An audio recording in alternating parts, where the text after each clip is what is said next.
Welcome to part 2 of the pictures and stories from around Kenya. I'm going to try to make this video shorter than the last one. So we are going to only look at 10 pictures. And today is a public holiday, it's Madaraka Day, so there's all sorts of noises from around, which honestly I don't think I can manage to eliminate them. There's kids playing, there's car alarms going off, so sorry for those distractions. But yeah, the first picture that will be Ngong Hills. Ngong Hills is, I don't know, I think in Nairobi or close to Nairobi, Ngong Hills, I'd say has one of the best sunsets ever. And you can see from this picture, which, I mean, actually I printed this picture a few years back after I took it, and I hung it in my bedroom. And this picture is raw, like, I don't think there's anything I've edited on this picture. This is or what the camera could see. And actually, yeah, also what I saw, because, you know, you can see all the different layers. You can see the sun just setting. So this was probably around 6:50 p.m. thereabouts. So maybe after this picture, maybe 2 minutes later, it was dark. And yeah, I mean, it's a magnificent picture from the top of the escarpment. Many people actually don't know that Ngong Hills is part of the Rift Valley escarpments. So, I mean, you're at the top, you're like, what, 2,000 and something meters high. And you can see the valley, you know, the floor of the Rift Valley, and the sun just going down. Yeah, I mean, if you've never been to Ngong Hills, I did a video on Ngong Hills just a few weeks back. You should check it out. And yeah, look at this picture. This is one of my favorite chill spots, as long as it's not windy. Because the thing with Ngong Hills is, it's usually very windy in the evening. That's why there's like the wind turbines on top, you know. But yeah, I like this place where you can just go and sit. I think a few years back for my birthday, this is just where I went with a few friends and we spent some time here. Yeah, you can see this other picture of the tree, a very famous tree. It has taken the curve of the wind. I don't know if that makes sense, but yeah, it's a popular picture that people take whenever they're hiking there. And yeah, I like this black and white picture of the windmills. Or is it wind turbines? Wind turbines. I think windmills is for grinding cereal. Yeah, if I remember my agriculture well. Yeah, the wind turbines. The colored picture, I didn't like it, but when I turned it to black and white, I rarely do black and white pictures, but I think this was, you know, impactful. And I took this picture with my phone actually. The phone I currently use is the iPhone 12 Pro, iPhone 12 Pro Max. Yeah, the bigger version. Actually, after this, I think the next video I'll do is UK. So that will be England, 10 pictures maximum, and then Scotland, 10 pictures maximum. And all the pictures from there, I only used my phone. I didn't use like a camera. So yeah, we'll see how that turns out.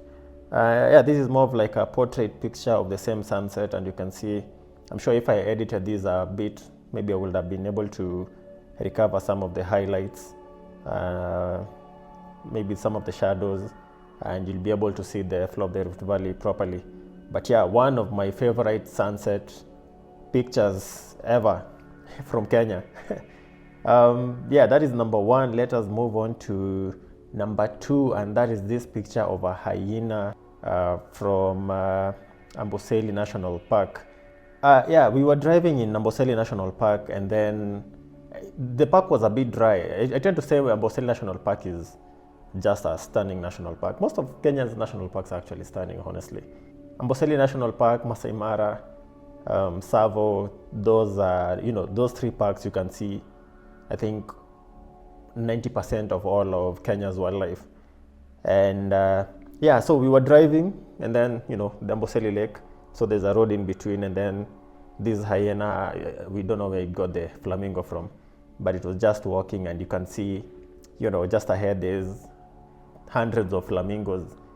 And I don't know, I like this picture because it's more of just like the cycle of life, you know, where the hyena needs to eat, but the other flamingos also need to eat. And so they are unbothered with this hyena at this point. Yeah, it's just one of those pictures where, personally, I think it's one of my favorite wildlife photos that I've taken. Yeah, this next picture, you can see it looked back, looking at us. and then in the third picture it just went and sat there. So probably it wasn't even like hungry. Maybe the flamingo was already dead, and since hyenas are scavengers mostly, you know, it was just like an easy quick meal. But hyenas can also, you know, hunt if they want to. They rarely do, but yeah, if whenever they're in a park, they tend to hunt.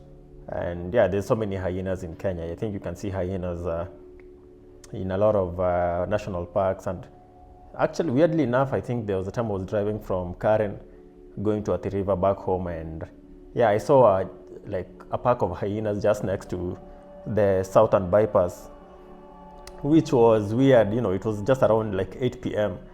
So I don't know where they were from. Maybe they were from the national park, and then maybe, no, I don't think it will be the national park. Maybe they were from that forest reserve that is just close to Karen. That is my assumption. One weird thing that I always think of when I see hyenas is that folktale or whatever, where people say like when it rains and the sun shines, then a hyena is giving birth. I came to realize that almost every tribe has a weird version of it. I think people from central Kenya, whenever that happens, they say a lion is giving birth when it rains and the sun is also out. So I don't know what does your, whatever tribe you're from or area, what superstition do you have regarding to hyenas? I'd be curious to see that.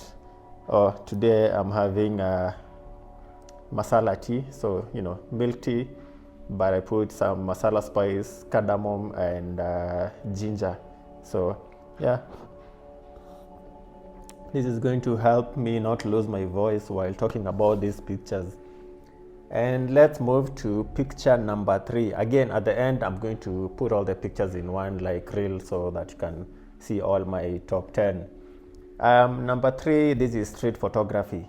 And if you're an upcoming photographer, you want to, you know, hone your skills in photography, I'd suggest you join like a photography club. And most of them tend to be free, so you can join like, for these pictures that I took them when I went for a Instagram meet. That is what it was called. So, you know, just people, like-minded people who like photography coming together and just walking, you know, in the streets, taking pictures, which is a good way of getting pictures because, again, you know, whenever you walk with a camera, nowadays it's better, but, you know, there's always that sort of, you know, people look at you suspiciously, but when you're in a group with cameras, you know, nobody minds. So I'd, you know, recommend you join like an Instagram meet. And one of my best or my favorite pictures from street photography will be this one, which I took this picture with, I can't even remember what camera it was, but it was an old Sony. This was like back in 2016. It was an old Sony, I think an A6000 with a kit lens, a zoom lens that was ranging from like 35 to, I don't know, 150 millimeters, something like that. So it was, you know, one of those lenses. So not very sharp because it was maybe at like, it starts at like f4, I think. So yeah, it's not a very sharp lens, but, and again, we were shooting during the day, so maybe around 3 p.m. So the sun is out. But yeah, I got this picture, so I did a lot of editing on it, you know, sharpening it, smoothing the skin a bit, and then I created like that, how do I even call it? The masks, so that, you know, you can focus on only the face.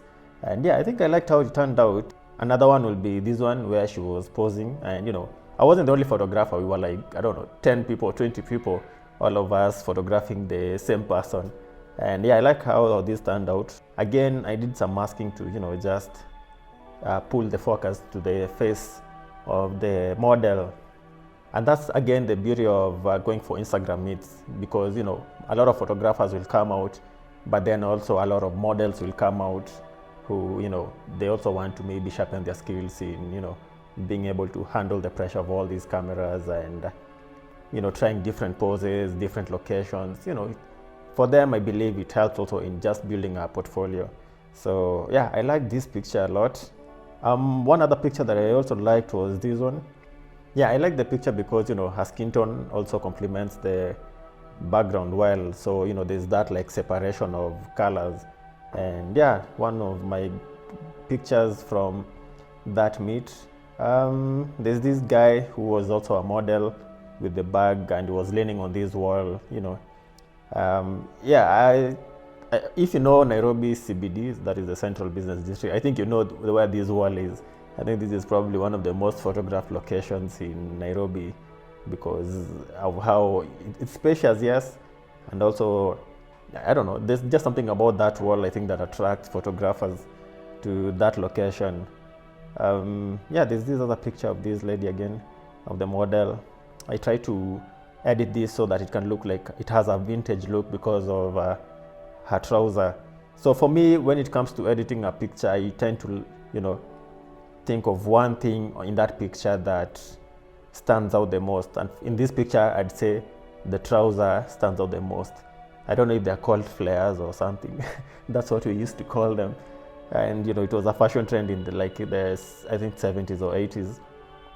So I wanted to give it like a vintage look.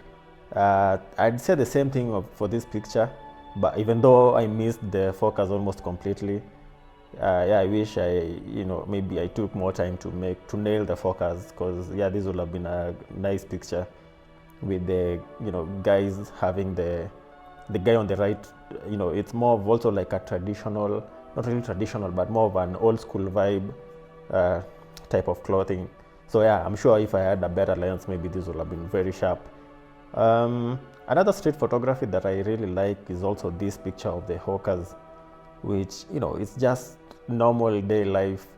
Yeah, I think I did a small mask just to brighten the hawkers themselves and then darken the other parts. And yeah, I mean, this again, if you walk in the streets in Nairobi, this is very common. In the evening, a lot of hawkers come out and start selling their produces. So these are, what are they selling? I think it's oranges and some lime or lemon. I don't know what the difference is between lime and lemon, honestly. Like, people have explained that to me several times, but I think I just keep forgetting what they are saying. There's some ginger there. Yeah, green peas. Green peas is one of my favorite foods ever. And then there's like maize, and there's the lady walking close to the other hawker. Maybe she wants to purchase some, and yeah, people just walking. So I took this picture around like 5:30 p.m. So that is rush hour time, and that's when most of the hawkers have come out. The thing about hawkers that maybe people don't realize is some of them maybe even have just regular jobs, and they do this as a side income. So I won't be surprised if someone works in an office nearby or in a market nearby. But then when it comes to evening time, when there's a lot of traffic, people walking in town, they come to town and sell their produces. And yeah, that is one of my favorite street photography pictures. So I always try to make the picture look as, I don't like to over edit them, so that at least, you can, if you look at this picture, it's something like, you can quickly associate with it whenever you walk in town and see, hawkers. Let's move on to picture number 4, and that will be from the Safari Rally. I'm recording this on the 1st of June, so today is Madaraka Day. Happy Madaraka Day to all Kenyans, wherever you are.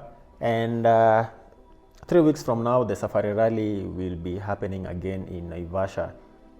The Safari Rally, I mean, it used to exist back in the 90s, and then it disappeared, and then, the previous government was able to bring it back.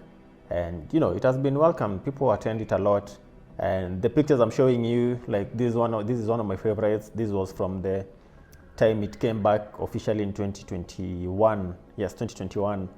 And it captures the mood of the Safari Rally. Everybody likes seeing cars go fast, like everybody. I don't think there's anyone who can doubt that. And yeah, I like the guy cheering. And this car actually narrowly escaped crashing on the barrier. It was crazy. But yeah, if you look ahead, you can see there's a guy on a motorbike. People are shouting. You can see the entire flyover. There's people on it. It just captures the mood of the Safari Rally. I think people actually missed watching the safari rally, because it's an easy plan. You can take your family or a friends group of friends and just go watch cars go fast. Safari rally drivers are insane. Personally, I prefer safari rally to F1. I just wish also safari rally had like something like the Drive to Survive episodes on Netflix. I wish safari rally had that, so that most of us can be in tune with what is happening. I mean, I'm not saying F1 is not crazy, but I tend to think F1 is it's just the same circuit. People are going around the same circuit, but there's less to expect apart from the weather and maybe the crashes. But in safari rally, anything can happen. We've seen, which was controversial, maybe cars hitting like, I don't know, giraffes or hitting zebras. The terrain is very different. It constantly changes and they drive very fast. And the cars, I think, currently are all hybrid cars. So that's also an interesting thing, that the cars they only have like, I think, 1.5 liter engines, and then they have to be hybrid. But then they also produce like 350 brake horsepower. So it's something else completely. And yeah, I like this picture. There is another picture I liked here. The guy, I don't even know if I can read the name of the guy, but yeah, you can see this was it was basically drifting on tarmac and driving very fast, maybe like what I'd say 80 miles an hour. Yeah, on this day I managed to take a picture of the former president, that is President Uhuru Kenyatta, and I think this is the only picture I managed to get of him during his tenure, that is 10 years when he was president. When the car got closer, I was able to at least get his face from the car, and yeah, you can see that is a bulletproof car. If you've seen these Toyota Land Cruiser VX cars, definitely you can see the door looks way thicker. And yeah, there he was waving. So he officially officiated the rally coming back to Kenya, and yeah, he was a huge rally fan even before becoming president. So this was a welcome move. Yeah, this is a picture I took from during the rally event itself that was happening in Naivasha. Yeah, no, I think this is the wrong picture. I have one which is more sharp, so maybe I'll show that. But yeah, the rally is back. I don't know if I'll be able to attend the rally this month, but the options are still open. And yeah, if I do, I'll definitely make videos about the event. Moving on, oh, there's another picture that I also like, the rally car coming. This is where he was almost very close to hitting the rail.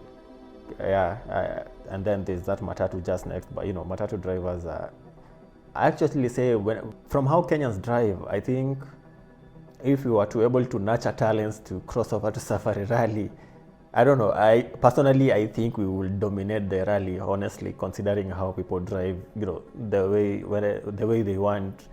Number 5, that is a picture from Loyangalani. Again, I've said it before and I'm going to say it again, and I'll keep saying it. If you have not traveled to Turkana, you really haven't traveled Kenya, because the landscapes on this side it's just like an alien world. It's just completely different. Like if you travel to central Kenya and then you travel to western Kenya, you can be, there's comparisons to the two areas, because most of the areas are highland areas. So the landscape is almost the same. If you go to the coast, the coastline, it's mostly even, considering it's also very humid and the suns. If you go to eastern Kenya, that is a bit dry, which is also almost similar to where I stay in Athi River. That is also a bit dry, semi-arid area. But yeah, if you go to Turkana, the landscape is completely different from anything you'll see in the southern parts of Kenya. That's why I always say, you should visit that area to see how it looks. And it's a very huge contrast from the Marsabit side and the other side, that is now Turkana. So yeah, this picture from Loyangalani, I mean, I remember we were driving from Laisamis, I think that's the name, Laisamis. That is after you leave Marsabit, now you take the left turn heading to Lake Turkana, that is to the Loyangalani town. And I remember, it's a very long drive. It's like 200, it's like maybe like 150 miles, that's like 200 and something kilometers. and it's brutal, you know, it's like gravel. So if you don't have a good car, honestly, you'll hate that drive. And yeah, but the landscapes are stunning, you know, the Ndoto Mountains, there's, what is this other mountain? But yeah, there's so many mountains. And then the Chalbi Desert is also not so far away. Then you'll pass North Hor going ahead. So, you know, then there's a place where you'll reach, and then there's the wind turbine project, which is currently supplying also electricity to the national grid. So, yeah, I mean, you don't really expect this kind of landscape to just show up, because, you know, you're mostly like, you know, driving in a valley, I'd say, and then you climb up, and then the moment you're on top, that is what you see straight ahead. And yeah, what you see straight ahead is the Southern Island, that is the name, the Southern Island. Actually, it's an island called Southern Island. And yeah, you can drive down, then you just drive along the shores of the Lake Turkana when you head to Loyangalani. Here's another picture of the Southern Island. And you might think I've over-edited this picture, but actually the only thing I've done to this picture was to dehaze it. So because it wasn't really cloudy, but, you know, there's always that like fog, like, or mist, which was just, you know, hanging around. So yeah, the island itself actually looks sort of black, which is, I don't know, again, something personally I never saw until this day. And yeah, there was a guy who was telling me that the island has so many king cobras, and I'm like, how did the cobras even get there? Because I'm not sure. I don't think cobras swim. But, and again, the lake is also alkaline, so it's not salty, but it's also not fresh. So it's, you know, just a bit bitter. It's not water you can drink. And yeah, and he was telling me like, oh yeah, the cobras like listening to people's stories. So if you're in a group, you'd be seated there talking, and then there'll just be like a 3-meter long cobra seated just next to you, listening to you guys talk. I wouldn't want to experience that at all. It actually put me down from the idea of wanting to camp at this area, because again, it's a national park, so, and it's protected area, so you can camp. There's several campsites on the island itself. But yeah, after that story, I was like, yeah, if a king cobra bites me here, I mean, that's the end of me. Yeah, so those are pictures of like close to Loyangalani. Yeah, another picture that I like from the area was this boat. Yes, this is a boat. Basically, it's 3 logs. Then the guy tied them with like a fishing net and ropes. And this is what, you know, like the locals use. More of the, I'd say, the traditional, you know, way of going fishing. And again, Lake Turkana probably has the highest number of crocodiles, I think, anywhere in the world. Because yeah, this lake is full of crocodiles. So you can imagine, you know, rowing this. And again, if you compare, I can compare this to the boat from Lake Bogoria, Lake Baringo. Wait, which one was it? Yeah, Lake Baringo. Again, I keep saying, I'll always confuse those 2 lakes. But yeah, you can compare this to the locally made boats in Lake Baringo, which I showed in the previous video. Yeah, I mean, it just shows you that, you know, the ingenuity that people have, and, you know, how far they'd go to, you know, do what they want, basically.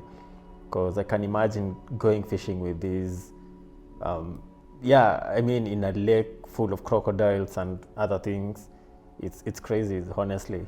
I like this picture where the car was parked, and then, you know, there's that background. So this side of Marsabit, it's very rocky. The landscape is very rocky all the way close to the shore. Like, even the shoreline has like no, if you look again at the previous picture, you can just see it's rocky. The shoreline doesn't have like a beach, you know, like a sandy beach, which is a totally different contrast from the other side of Turkana, which is, you know, very nice, clean, sandy beach. I like the picture with the car just there. And then yeah, there's this picture that I also like of the Ninaform crater, which is only like 200 meters, but I still think it's probably one of the hardest hikes I've ever done in my life. Because, you know, we were hiking this around 10 a.m. So we took a boat from the Loyangalani town all the way to where this island is. and then we were like, yeah, we'll climb to the top so that we can see the crater inside. And yeah, I mean, this hike was, yeah, I don't know. I've climbed Longonot, which is like 2,700 meters high. I've climbed Mount Elgon, which is like 4,800 meters high. But this 200-meter high hill, I'd say it's probably one of the most difficult hikes I've ever done. But I think the temperature also makes it worse because it was maybe like, what, 34 degrees Celsius. So yeah, this was, and it's steep, you know, it's steep all the way from the bottom to the top. Yeah, I think the next time I'll be close to that place, I'll just be happy to fly a drone if I have one. I'm not sure if I'd want to do it again. But yeah, from the top again, you can see the beauty of that area. Like you can see this lava field, which, I mean, this place is stunning. I don't know, if I wanted to shoot a horror movie or like a science fiction movie, I think this is where I'd go to do that, because yeah, you won't need to do much with the landscape, you know, it's already stunning in itself. But yeah, this picture I took it from now the top of the hill, so that you can see that lava field. A lot of people that go to Watamu crater, I still don't think there's anyone who has done a video on climbing Watamu since my video. Maybe now there is, but a lot of people that go here, they, you know, it tends to be wealthy people who will just fly a chopper to the top, park it to the top, you know, take pictures, and maybe then they'll fly down and then do like a dinner and something, and then they'll fly back to either Nanyuki or Nairobi. But yeah, people rarely climb these, and honestly, I think it's an experience you need to have, because the payout is 100% worth it. Like, you're going to struggle a lot climbing to the top, but once you're there, it will be 100% worth it. So yeah, that is number 5 from Loyangalani. Let's move on to number 6, and number 6 is a picture of a matatu. You know, matatus are infamous in Kenya, and this is my favorite matatu picture. And I took this picture from the standard gauge railway, the SGR train that was built by the Chinese a few years back. So it had just launched, and I think like 1 month later I was like, let me use it to go to Mombasa. And yeah, while I was in the train, this matatu was, you know, speeding across the highway, and I took a picture. And if you zoom in the picture, you can see almost everyone is looking at the SGR train, and you can even see the matatu tout is taking a picture of the train. Yeah, I like how DJ Khaled is there at the back. Yeah, and if you look at the roof, there is all these different kind of things, luggage, there's fruits, you know, there's bags, and yeah, I mean, matatus are matatus. It's hard to describe matatu experience to anyone who hasn't tried it. It's more, again, it's one of those things which you just have to do it so that you can have that experience if you have never been in a matatu. Yeah, this is another picture of just a matatu from Nairobi. Basically, matatus are private, so they are owned by individuals. So let's say if I buy a matatu, I have like free reign on creativity on what I want it to look like. So you can paint pictures of famous people, you can paint animals, you can paint, it can be political, it can be religious, you know, you do whatever you want, it's your matatu. And in this case, maybe the owner really loves hip hop. That's why you can see Tupac, Biggie, Eminem there. On the side, there's all these things written, Aftermath. And then I'm sure inside the matatus, maybe behind every seat, there's a TV screen. So yeah, matatus are, oh, there's LeBron James there, I'm just noticing that, and Snoop Dogg. So yeah, I mean, matatus are probably one of the best public expressions in Nairobi, because again, in other towns, they don't do that much, but here in Nairobi, I mean, look at this matatu, it has like 8 exhaust pipes. So of course, all of them are fake. These matatus only have 1 exhaust. But yeah, I mean, again, the expression, you basically express yourself through your matatu. And these matatus are very expensive. They cost like, I don't know what. Buying one will cost you like at least $25,000, $30,000.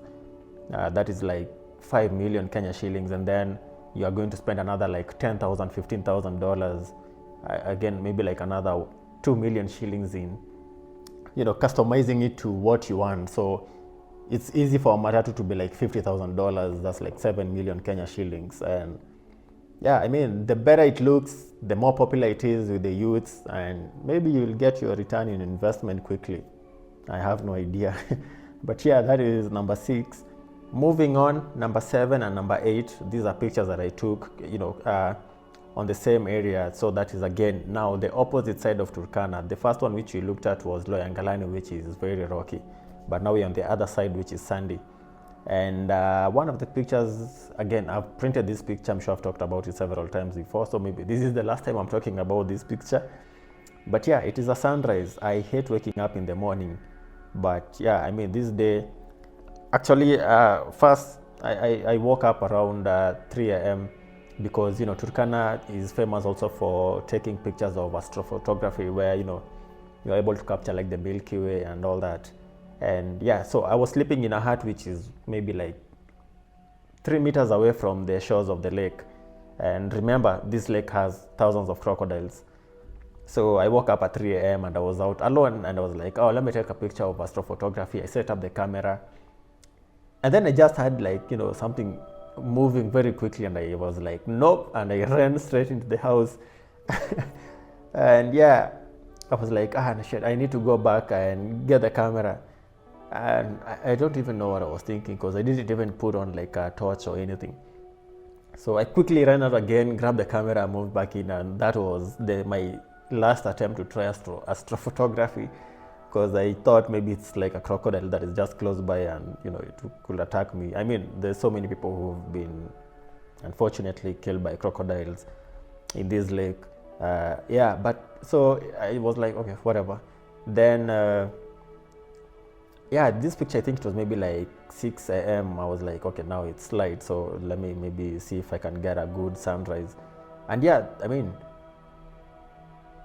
again, I rarely wake up in the morning, but this is without a doubt my favorite sunrise picture ever. Yeah, so I was happy that I was able to wake up that early again. And yeah, this picture which I edited because I wanted to have like a different mood to it. And if you look far in the distance, that will be Southern Island. So that is on the other side, that is in Marsabit. But yeah, I mean, again, I took this picture now maybe around 6:40 a.m. That is after sunrise. And, you know, with the palm trees, which, yeah, it's a very, very, very, very beautiful location. And moving on to number 8. So after taking that picture, we got a boat, which now took us to Central Island. So there's Central Island, then there's Southern Island, and there's actually Northern Island, which I haven't been to. And yeah, we went to Central Island, and again, this picture, one of my best pictures. I've again talked about this several times before, so probably this is not the last time I'm talking about it.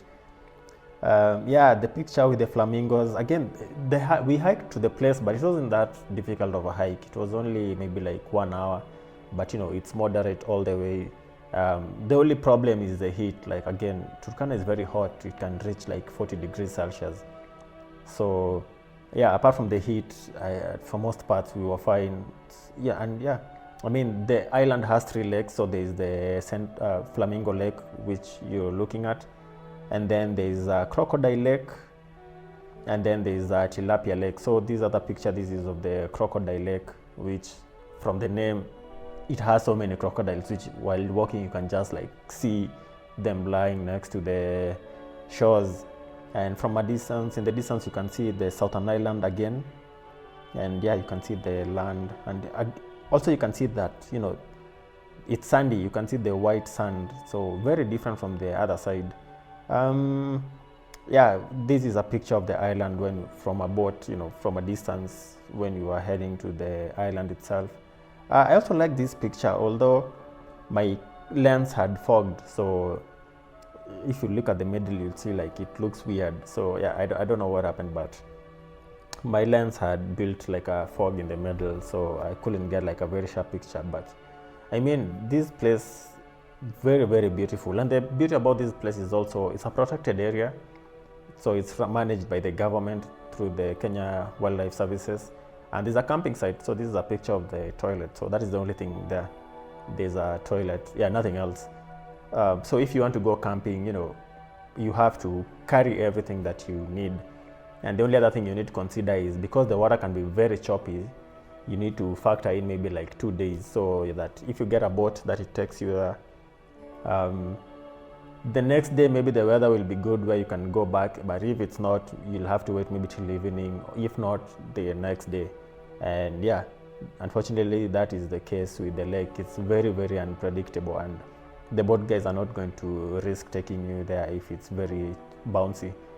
Yeah, that is Central Island number 8. Moving on to number 9, only 2 more to go, and this will be the boardwalk from Watamu.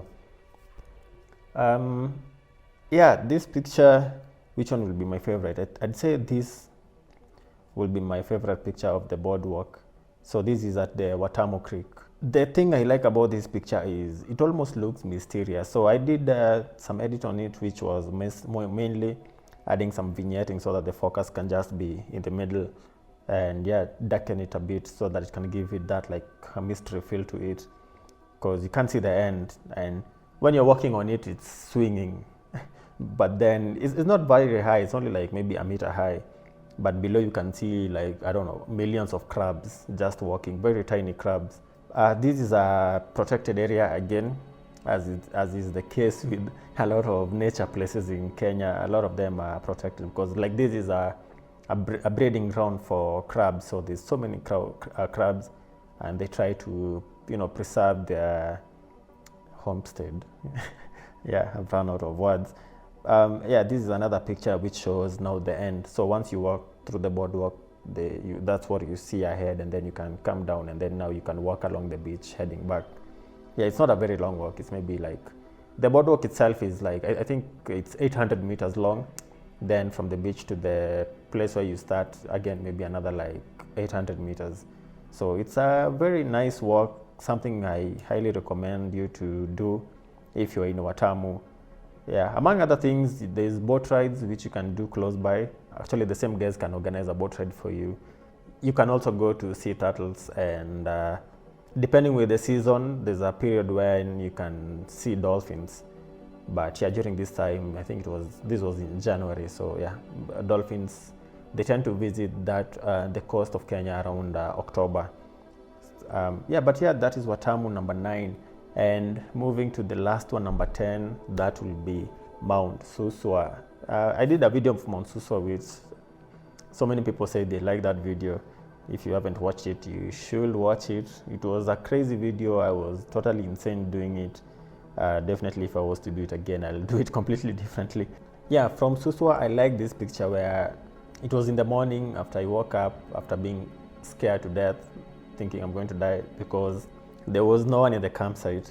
So I was alone, and it's a wild area actually. So there's leopards and all kinds of animals around.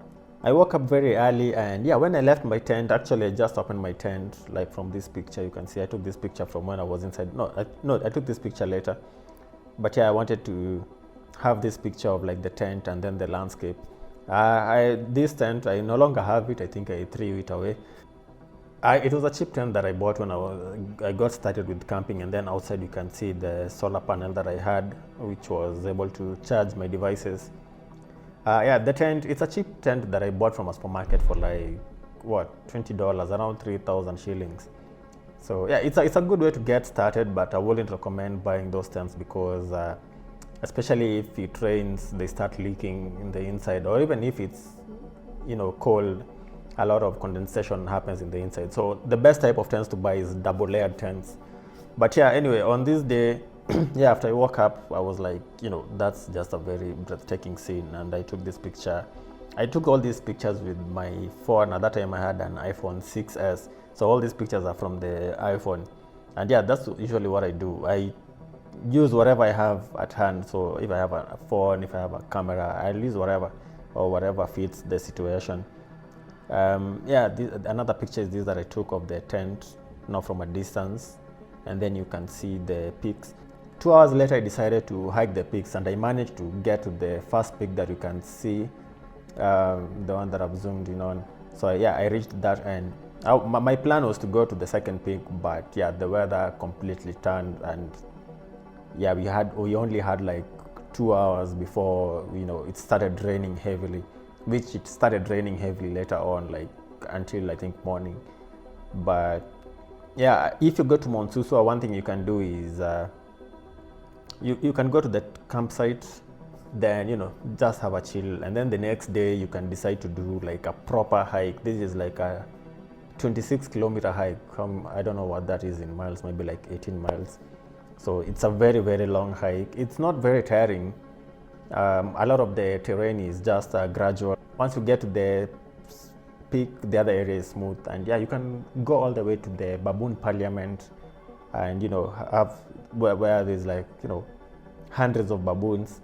And there's also lava tubes in Mount Suswa. They say it's one of the most deep lava tubes in Kenya, which they just go in for like maybe more than a kilometer. So basically you can imagine just walking and going underground for more than a kilometer.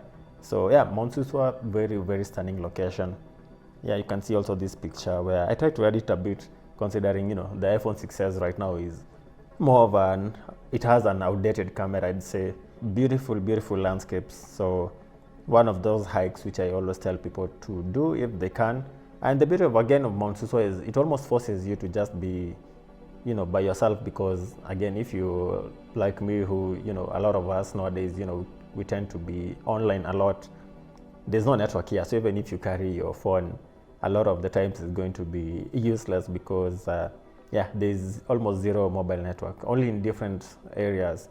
But yeah, the campsite itself is good. There is a toilet, there's a bathroom, and there's also a section where you can make your own food if you want.